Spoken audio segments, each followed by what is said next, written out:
Okay, so Christmas has just come early this year. I got an amazing gift just now in the mail. Okay, so I'm about to open this box. I'm super excited. I got some cool toys in here. And it's going to be some toys that's going to help make these videos better. So I'm super excited. Alright, so let's slice this stuff. These toys yesterday. And they came here through the magic of the mail in a single day. I wonder what this is. Some accessories there. We got a remote controller.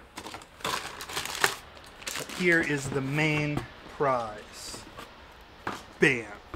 The DJI Spark. So this is my first drone ever, and I'm going to use this to take some cool establishing shots and to kind of do some cool stuff with the vlog. All right. Let's open up the remote control.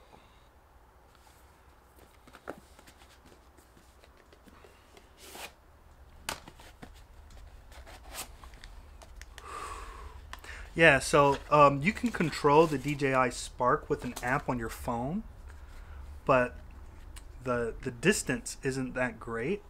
So I want it to be able to fly farther. So I got the remote control to go with it. Okay. So I think I do this. And then this is how excited I am. I'm even excited that the Spark is finally charging for the first time. Okay, so this was the first time I turned it on. I just held it down for a few seconds and I connect the app now. So, woohoo, we're good to go. We're almost there. We're almost there.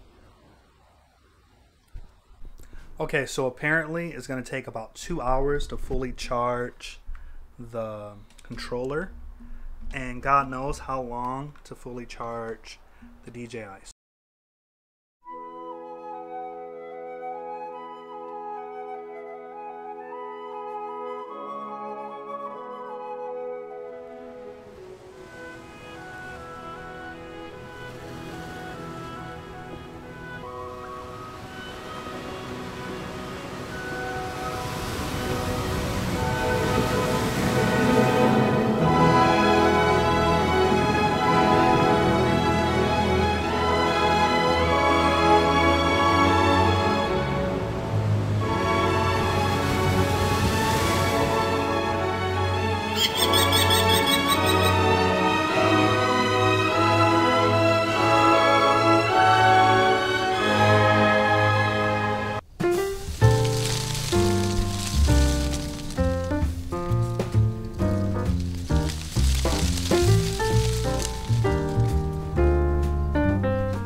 Wow, so I just had such a great time filming on Alki. I had my drone out here and I was like practicing, playing around. So hopefully in my future drones, I might have some cool establishment shots. So it should be cool. And I had a great meal at Marination Kai in Seattle. And now it's off to do some driving. Okay, so I am gonna do some DoorDash deliveries tonight. And someone asked my opinion about batch deliveries with DoorDash and whether or not I thought it was worth it to do batch deliveries. You see, what happens is with batch deliveries, it's really easy to either A, be late on the delivery, or B, or B, when you're late, the customer might dock you for the customer satisfaction score. Because oftentimes you'll notice when you receive a batch order, it's because another DoorDasher has already canceled the order, which puts you in a little bit of a predicament, right? So what do? Now, I always accept them because I like making more money, but it is completely necessary. Listen, don't accept batch orders without doing this anymore.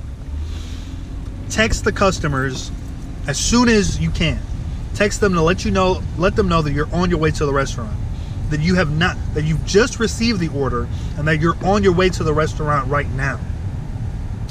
That way, if they're like, what? Oh my God, I placed the order 30 minutes ago. How can you possibly just be on the way to the restaurant now? You can let them know, oh, I'm sorry, I just received the order. It's possible another dasher canceled, but feel free to contact DoorDash if you'd like to cancel the order, etc. But I'm going to do my best to get you the food as fast as I can, right? Now, if you do that, that mitigates the fact that you're going to be late. And when you see the customer, you can say, oh my God, I'm so sorry that that your expectation was to have the food earlier. But what I did for you was I made sure that the order was correct, or I gave you an extra sauce, or I did something like that, right? So just let them know that you're going above and beyond to try to get them their food as fast as you can, and you did everything you could. And if you do that, I promise they're not gonna knock your rating down. You're gonna be good to go, you know? But now if you don't do it, if you just assume everything's gonna be okay, if you don't text them and you're doing batch deliveries every time they offer you a batch, then yeah, your rate is gonna, it might go down. And if you're the type of guy that never texts your clients, or if you don't want to give them a call to explain yourself, then no, I wouldn't do batch orders, because it's too easy to get either a late delivery, or it's too easy to have the customers complain about something, you know. Now there's one other thing I want to touch upon, and I'm going to roll up my windows because I don't even know if you guys can hear me right now. There's one other thing I want to touch upon about the batch orders. DoorDash does not give you the optimum delivery route for the batch orders. So you have to go in and you have to look at the deliver by time. Don't just go by the order in which the batch is on your screen, because the DoorDash system, for whatever reason, I don't know why, it doesn't optimize it for you. So it won't choose the best route for you. It's up to you to go in, look at your orders, because sometimes you can get 3 orders. Go in and see, okay, what is the distance? What is the deliver by time? So it's going to be up to you. You got to figure that out yourself. And that can be the difference between a late delivery and an on-time delivery, or a low customer satisfaction score or a high customer satisfaction score. It's not easy. Like I said, DoorDash delivery ratings aren't fair. They're not. So the only thing you can do is just do your best and try to make as much money as you can. They're not fair. Now, I'm almost close to having everything in the green by like some miracle of whatever. But no, they're definitely not fair. All right. Anyway, I hope you enjoyed my vlog today. And remember to drive and thrive.